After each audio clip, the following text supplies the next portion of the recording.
पिता पुत्र पवित्र आत्मा की स्तुति हो आदि से सदा सर्वदा ही आमीन। मसीह में मेरे प्यारे बंधुओं विश्वासी गणों, आप सभी को प्रभु यीशु मसीह के पवित्र नाम से वंदन।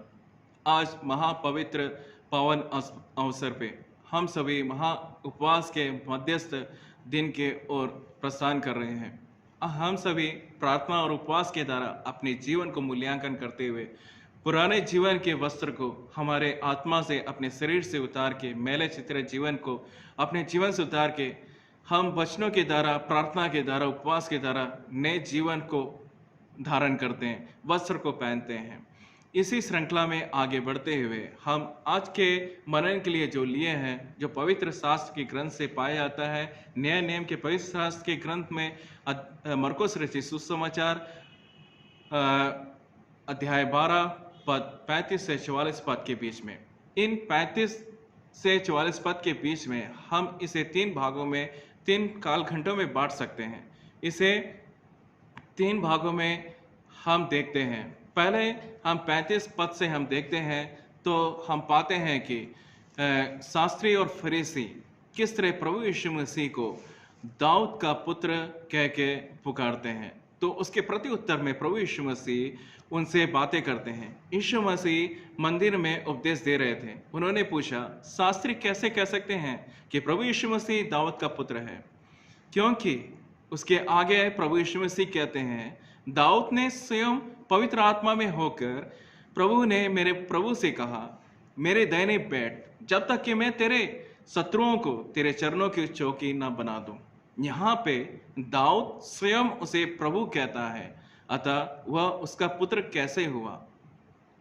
और आगे बढ़ते हुए हम देखते हैं कि 38 पद में किस तरह शास्त्री और सदूकी के उनके शिक्षाओं से सावधान रहने के लिए प्रभु यीशु मसीह कहते हैं, शास्त्रियों से सावधान रहो जो लंबे चोंगे पहनकर और बाजारों में जाकर सत्कार एवं आराधनालयों में प्रमुख आसन भोजों में सम्मानित स्थान प्राप्त करते हैं। इसके आगे भी हम देखते हैं, ये वे हैं जो विधवाओं के घर को निगल जाते हैं और दिखाने के लिए लंबी लंबी प्रार्थनाएं करते हैं।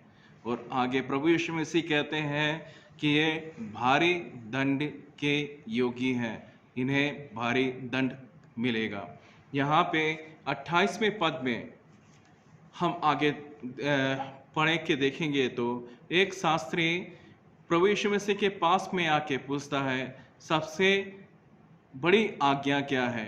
तो उसके उत्तर में प्रभु यीशु मसीह कहता है, हे इस्राएली सुन, प्रभु हमारा परमेश्वर एक ही है और तू प्रभु अपने परमेश्वर को अपने पूरे हृदय, अपने प्राण, अपनी सारी बुद्धि, अपनी सारी शक्ति से प्रेम करना। और दूसरी आज्ञा क्या है? इसमें देखते हैं, अपने पड़ोसी से जिस तरह आप खुद अपने को प्रेम करते हो उसी तरह प्रेम करना। फरीसी और सदूकी की आराधनाएं, उनकी प्रार्थनाएं, उनकी शिक्षाएं और उनके करने और धरने में फर्क था। वो लोगों को ऊंची ऊंची बातें, शिक्षाएं देते थे, लेकिन उनकी जीवन, जैसे कि आपने वचन में देखा, ये वे हैं जो विधवाओं के घरों में निगल जाते हैं और दिखाने के लिए लंबी लंबी प्रार्थनाएं करते हैं। परमेश्वर आगे कहता है, प्रभु यीशु मसीह कहता है कि ये भारी दंड के योगी हैं। यहाँ पे मत्ती रचित सुसमाचार 23 अध्याय के 27 पद में हम अगर पढ़ के देखें तो उसमें पद में लिखा है, ए पाखंडी शास्त्रियों और फरिस्तियों, तुम पर हाय, तुम चूने से पुती हुई कब्रों के समान हो, जो बाहर से तो सुंदर दिखाई देती है लेकिन भीतर से हड्डियां सारी अशुद्ध से भरी हुई है। इसी प्रकार तुम बाहर से मनुष्यों को धर्मी दिखने वाले दिखते हो, लेकिन अंदर से पाखंड और अधर्मी हो। हमें अपने जीवन को आज मूल्यांकन करना है, अपने जीवन को इवैल्यूएट करना है। हम उन फरीसी और सदूकी की तरह ना बने। हम अपने जीवन, जिस तरह हम आराधना लोगों के लिए करते हैं, लोगों के सामने अपने जीवन को साक्षी करते हैं, हम अपने परमेश्वर के स्वरूप को लोगों के बीच में दिखाते हैं, वैसे ही हमारे अंतर आत्मा भी हमारे जीवन को परमेश्वर देखता है। वो हमें अपने जीवन को ध्यान रखना चाहिए। और हम आगे अपने वाक्य पढ़ाते हुए देखते हैं कि giving to the god wrong concept. हम यहाँ देखते हैं कि प्रभु यीशु मसीह जब आराधनालय में खड़े थे, मंदिर के खजाने के सामने बैठे थे, तो देखा कि लोग कई तरह से पैसा डाल रहे थे। बहुत से धनवान बड़ी बड़ी रकम डाल रहे थे। इतने में एक कंगाल विधवा स्त्री आई, उसके हाथ में तांबे के 2 सिक्के थे। वो दोनों सिक्के मूल लगभग 1 दिनार के बराबर था। तब उसे पूरे अपने संपत्ति, अपने जीवन की पूरी संपत्ति उसने वहाँ पे पूरे डाल दी। जिसके पास बहुत संपत्ति था, उन्होंने अपने 10वां अंश डाला, उन्होंने भी पैसा डाला, लेकिन यहाँ देने का रीति अलग था। वो विधवा और कंगाल स्त्री जो थी, जिसके पास कुछ नहीं था, जो कुछ उसके हाथ में था, वो सब कुछ परमेश्वर के हाथों में समर्पित कर दी।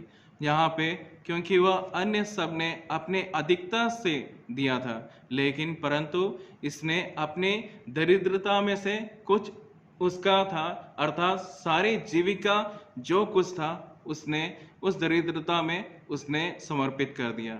यहाँ पे उस देने के रीति में हम अपने जीवन को परमेश्वर को किस तरह समर्पित करते हैं, उसके बारे में बताया गया है। देना हम वैसे ही सीख सकते हैं। परमेश्वर ने अपने एकलौते पुत्र को इस लोक में भेजा ताकि हम अंधकार से, पापों से मुक्त होके हम आनंद जीवन में प्रवेशित हो सके। उसने अपने एकलौते पुत्र को इतना प्यार किया ताकि हम आनंद जीवन प्राप्त कर सके। उसके दंड पाने से, उसके क्रूसित होने से, कलवरी में दुख बहाने से हम अपने जीवन को बचा सके। हम उससे बड़ा इस दान के प्रति हम और कुछ नहीं देख सकते हैं। प्रभु यीशु मसीह ने अपने लहू को, अपने शरीर को कुर्बानी के तौर पे जिस तरह दान दिया, उस तरह हम अपने जीवन को पूर्ण समर्पित होके अपने जीवन को परमेश्वर के लिए, अपने कलीसिया के लिए समर्पित करें। हमारा जीवन संसार में ना होके परमेश्वर के आनंद जीवन की खोज में रहना चाहिए। आज हमारी कलीसिया सोई हुई कलीसिया ना होके हम अपने जीवन को दोनों के लिए एक साक्षी, एक अगुआ के रूप में हम मसीह धर्म को समर्पित कर सके। आज के इस वचन को हम सभी के जीवन में परमेश्वर आशीषित कर सके। परमेश्वर अपने हर प्रकाशित जीवन को इस उपवास और प्रार्थना के द्वारा हमारे जीवन को नए वस्त्र के तरह हमें इस जीवन को दे सके। परमेश्वर आप सभी को आशीषित करे। आमीन।